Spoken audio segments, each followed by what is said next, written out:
So the third and final installment of the Sheik lab session. So if you watched the videos up until this point, you are the greatest. Um, in this video, we will be talking about Sheik's specials and her grabs and a few combo setups to top off the end of the lab session. So first things first, going to be talking about Needle Storm, which is Nutribee. So for the specials in general, the frames don't matter so much because you'll be using them as mostly edge guard tools and positioning tools. You won't be using them close quarters most of the time, so the frame counts don't matter as much, but I'll still be pointing them out in case you want to know. So Needle Storm startup is frame 5, at least the charging state. So it does decent damage, I suppose, at least for a projectile for Sheik. You'll be using this mostly to frustrate your opponent, make your opponent jump. Let's say you're playing against like a Little Mac and they're just running at you constantly. You can try to use needles to frustrate them. They'll mostly try to power their way in, but needles will make things a little more difficult. So you should definitely use those in the neutral as much as possible. Unlike Greninja's shurikens, needles have a lot of ending lag. So the ending lag for fully charged needles is about 48 or 42 frames, somewhere around there. Like, it takes a really long time for you to act out of it. So if you use it close up like this, you could be punished if they shield it or if they parry it. It's very easy to parry all the hits because they only have to parry it once because they're less than like a frame apart, the needles. So and then for just one needle, it's less ending lag at like 35 frames or so. So you can use it that way, except that lower percents kind of isn't that great. You want to start using single needles around, I want to say 50-ish, 60-ish% when it start doing a little pop-up like that. Start doing a little pop-up there.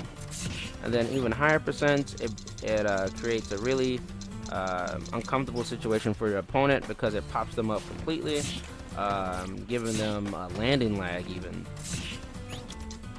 And then of course, the higher percent you go, the more better this situation becomes.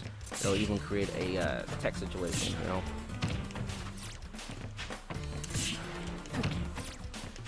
It doesn't combo into anything, but it does make your opponent guess on what you're doing. So if they land, you can try to get dash attack. If they jump, you can get fair or RAR back air, which reverse area rush back air. And then the last thing about needles is that you can cancel needles by holding shield, right? But you can cancel needles even faster by tapping shield. If you tap it fast enough, you'll just get a little charge canceling animation, like so. And this is useful for psyching your opponent out. So you can use it to charge in their face, you know, and they try to punish you, and then you can punish with like forward tilt or grab. It's a very tricky thing to do, something to practice, but it's definitely worth. Makes it ambiguous on when they can come in and when they can't. If you just charge needles all the way every time, they'll get a read on you and they'll be able to punish you eventually. keeping things fresh by canceling your needle charges when you're in close quarters like this makes things a lot harder to hit you. Moving on to grenade. So grenade is great because one, it has a wind box that throws people off when they're recovering. So it has a little wind box, pulls them in. It doesn't even have to be really close to them. You can throw it like past them and it'll still bring them in. So grenade's pretty good. It's slow. Grenade end and lag is a total of 106 frames if you hold it for the entire duration. If you end it early, it'll end on like 77 frames for the end and lag, that is. But you shouldn't be using it close quarters anyway. You should be using it to make your opponent jump or to bait out an option on their recovery. So let's see, 70% is pretty modest. You do fair into grenade and it pulls them in. I guess that's something to note, that for the Marcina people, or I guess any of the Fire Emblem guys, it will the wind box will mess up their recovery by forcing them onto stage instead of snapping to the ledge, as you can see. And then I'm trying to knock him out here, and it really forces a high recovery because you can make this go pretty low and forces people to panic most of the time. So it's really good for that instance. I use it a lot to just edge guard. Don't believe the word of mouth that it's a bad move or you shouldn't use it ever. You know, grenade is great and it's a part of her kit, and you'll be doing yourself a disservice by not using it. Make things a lot harder. It's one of the few things that actually kills on Sheik. So not using it when you're just making life harder for you if you're trying to main this character. Up B. So Vanish is a very interesting move. Up B is kind of slow, but it makes up for it by being intangible. I'm not entirely sure. I have to count these frames now.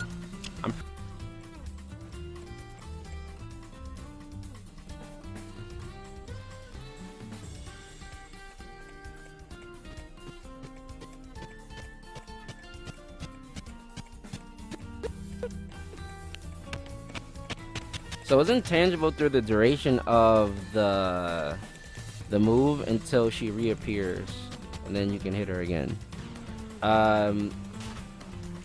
You can hit her all throughout this animation. So the very startup of Up B, of Vanish, you can hit her, but the minute frame 10 rolls around, she's intangible through the entire duration, and you can't challenge it. It's not until she reappears that she can get hit again. And what's great about this is, again, like her other specials, she can use this to edge guard. So you can let me turn the frame off here. Frame press. Okay, so let's give Marth here about, I don't know, 60%. Okay, so I'm gonna back air Marth and try to up B him off stage, and just like so, you can use up B in that way. By the time you do up B off stage, the intangibility kicks in.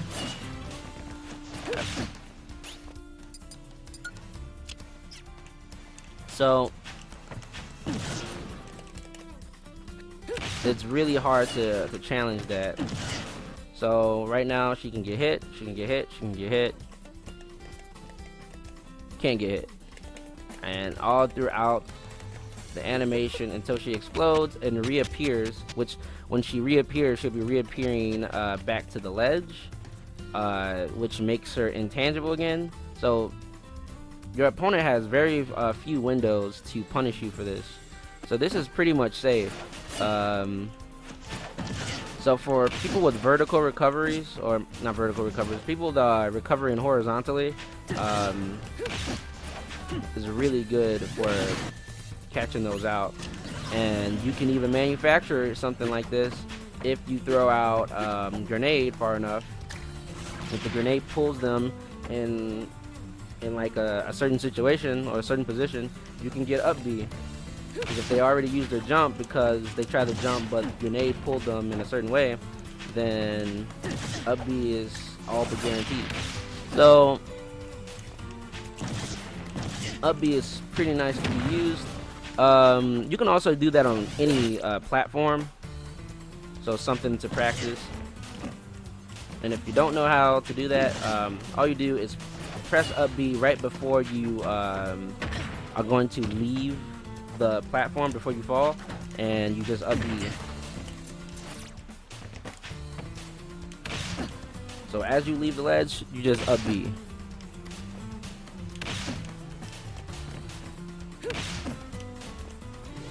And you can even shorten the distance, but you have to be kind of quick about it. You up B it and hold the opposite direction really fast.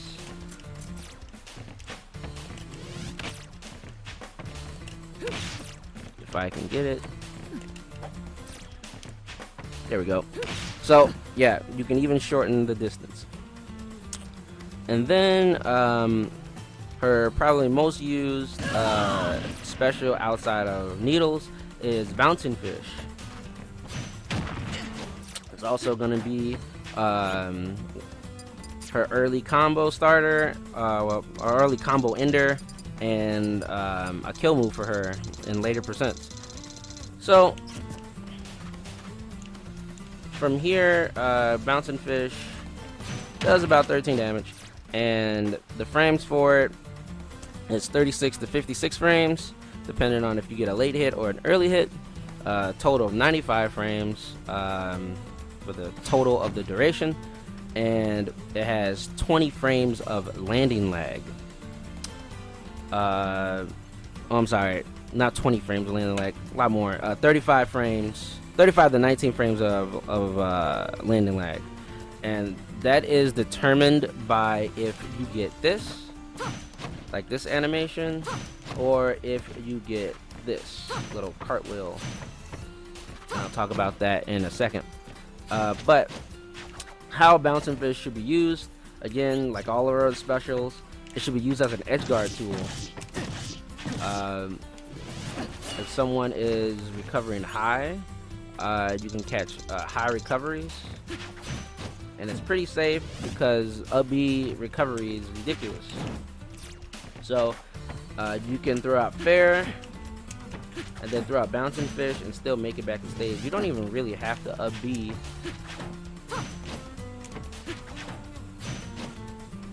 So bouncing fish is good for that. Bouncing fish is good for combos. So 0%, you can get grab into bouncing fish, which works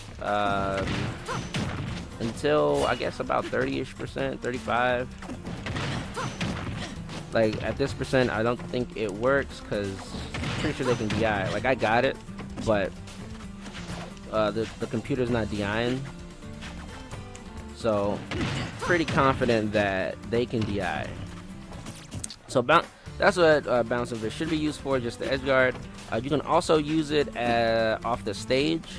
So if you let go of ledge and then down B against the stage, she'll bouncing fish to the opposite direction, and this is really nice for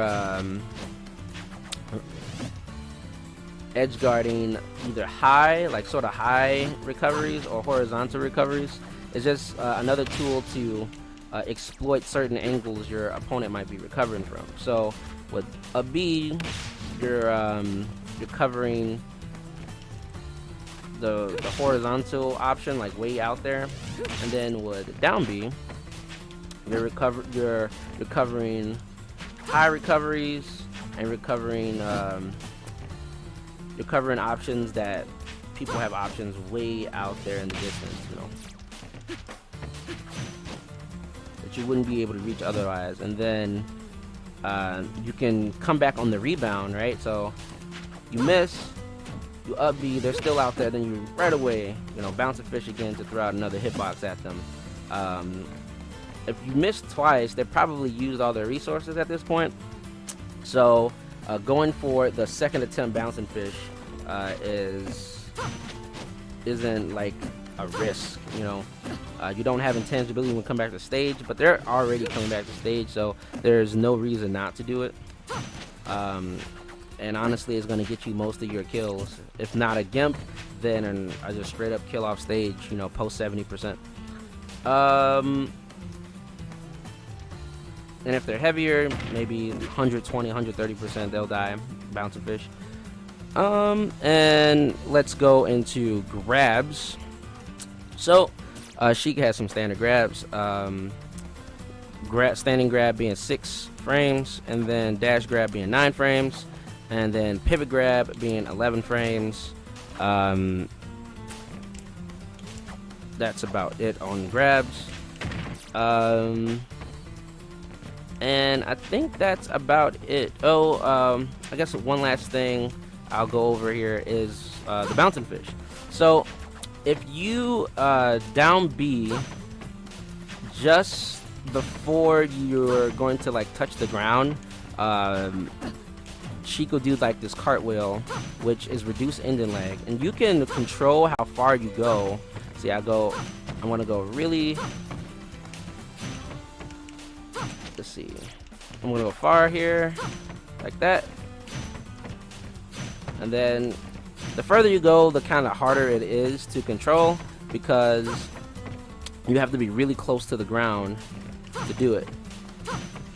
But you can control, with a little practice, on how this is set up. But you can't go through people, so keep that in mind. So if someone's standing here, you can only, you know, cartwheel as far as they are. So if they are here, you want to cartwheel like that, out of, you know, forward smash range. If they are here, right, you can cartwheel like that to get a punish. And then you can use this on triplats or like any platforms, but I would advise you to practice this tech on Battlefield, because if you can navigate around Battlefield with the bouncing fish cartwheels, then you'll find yourself being to move around and maneuver around your opponent a lot easier. It also allows you to like just fake them out with bouncing fish. Bouncing fish is one of the few things that kills, and it's the one thing that they can kind of respond to and just shield. So if they're ledge guarding you and they think you're coming back with bouncing fish, they're going to be shielding and you get a grab into maybe a bouncing fish. So something to practice. You don't absolutely need to do that, but I would advise practicing it so you don't accidentally get this, because this is punishable. This little splat she does is very punishable, so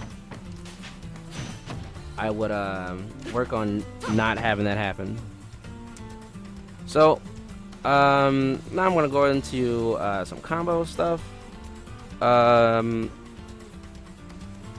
that we talked about everything, we can combine, you know, everything into, you know, one fluid thing. So first things first, we're gonna go into fair. So fair is great. Fair into grab is a thing, like I said in the other video. then it goes into bouncing fish. That is true, and that's true for like 2 times. You can do that twice, and if you like catch them again, which is raw grab, you can get it again. But you can also finesse your way into more damage with bouncing fish, because fair grab bouncing fish is the most damage that I think Sheik gets at one time for the most part, and building up damage as fast as possible is Sheik's #1 goal, since everything does like 3 damage or 2 damage. You can finesse your way into an extra bouncing fish, so you can fair bouncing fish. Let's see. And then the second one, if you use fair, it doesn't connect if they're DIing, and it looks like I actually even have to wait on Marth because he's too light. So it connects, but with DI, they'll be able to avoid that. So let's go back to 25% and see how we can finesse our way to that second or third bouncing fish you might have gotten. So you can do like a pivot grab under, and then forward throw the opposite way. So the idea is that they're going to be DIing. They're going to be DIing this way, and if they're DIing that way, that means they're DIing in when you reverse it, and that makes bouncing fish true. Now you can even get this at a higher percent, but it'll be a little harder because they might float a little further and they have more time to react. Also, for fast fallers, on this technique is a lot easier to do. Like you have more grace period for the percentages, but for floaty characters like Marth, you probably get it once and then you have to go to like up air strings.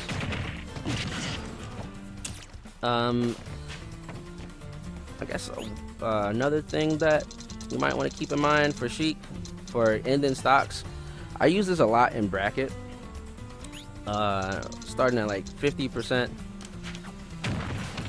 You can get a jab lock situation, like a tech situation. So players are lazy at the lower levels, and you can end games quickly by putting them in tech situations a lot. I find this tech out with every character I play, or I try to, and I think you should be using this if someone isn't teching. Like if they're showing that they're not teching, or they don't have the ability to tech at least 50% of the time, then you should be exploiting that fact. You can get this as early as 40%, get this jab block into forward smash, into edge guard situation, and then Marth dies because I got nair. In closing remarks for the series, I would say that Sheik is a character that doesn't want to be hit, more so than most characters in the game. She's a crafty character that requires finesse and creative workaround for some of her moves. Even though it's easy to get hits in the neutral, it's not all about hits with Sheik. Getting a hit means nothing because the damage isn't what you're looking for, but it's moving your opponent around to how you want them to move, making them do decisions that you want them to do, to further your prime objective, which is to edge guard. That is where Sheik shines. That is where most of her kills are coming from, especially if you're going against a big character like one of the big bodies. You don't want to be on stage for the entirety of the match boxing out these big characters, because trades aren't really trades when you're playing Sheik. A trade is never in your favor, because the more raids you have, the less likely you'll be able to do these combos, and the less likely you will be able to actually confirm into anything. Like other characters' rage is more important than Sheik's rage. Like Sheik with Rage, she doesn't have anything besides up smash, maybe bouncing fish, that actually benefits from Rage. So Sheik's a ninja, so you should play like she's a ninja. You know, you should be very conservative and reserved on how you're going about the neutral. Spamming forward air and spamming forward tilt isn't a really smart way to be using Sheik. You should be actively thinking on what your next move should be, besides thinking I need to get a hit. You know, sometimes maybe that's the case where you need to hit your opponent if you're at really high percents, but you need to think further past getting forward air. You know, what happens when you hit forward air? Are you going for another forward air, or are you going for something further? Does forward air go into something? You know. But that's about it that I have to say on Sheik. Thank you for watching the video. If you found anything useful in any of the videos, if you just watched one or you watched all three, please give me a like or a comment saying what you liked about the video, what you think that could be changed, and so forth. But until the next time on the next video, you guys have yourself a damned good one.